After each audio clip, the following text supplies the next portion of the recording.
అతను ప్లాస్టిక్కు వ్యతిరేకం, పర్యావరణ రక్షణకు ప్రాధాన్యం ఇచ్చే వ్యక్తి. అందులోనే ఉపాధి చూసుకుని ఇతరులకు కూడా ఆదర్శంగా నిలుస్తున్నారు. ఇంతకీ ఎవరా వ్యక్తి? అతను ఏం చేస్తున్నాడు? Watch the story.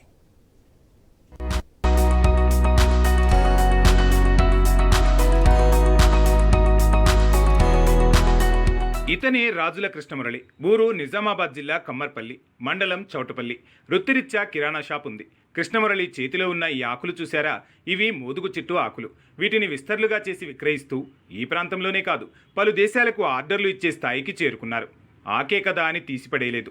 ప్రస్తుతం ఎక్కడ చూసినా ప్లాస్టిక్ ప్లేట్లు, కంచాలే కనిపిస్తున్నాయి. ఇలాంటి ప్లాస్టిక్ ప్లేట్లతో పర్యావరణానికి పెనుముప్పు.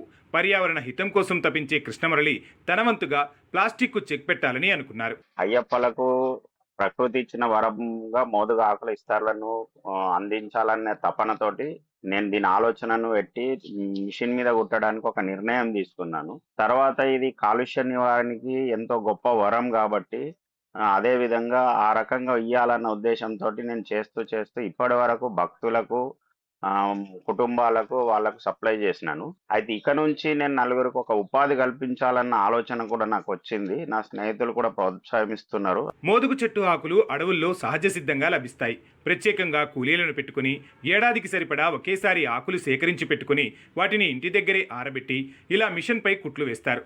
కొత్తలో వింతగా ఉన్న జనం వీటికి ఆకర్షితులయ్యారు. డిమాండ్ పెరిగింది.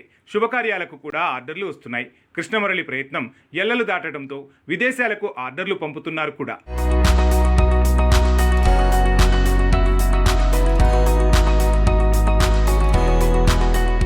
ఇందులో వ్యాపార కోణం ఉన్నప్పటికీ పర్యావరణ హితం కోసం చేపట్టిన పని కావడం, ప్రజలు కూడా ఆదరించడంతో స్వయం ఉపాధి కోసం పరితపించే వారికి బాటలు వేశారు కృష్ణమురళి.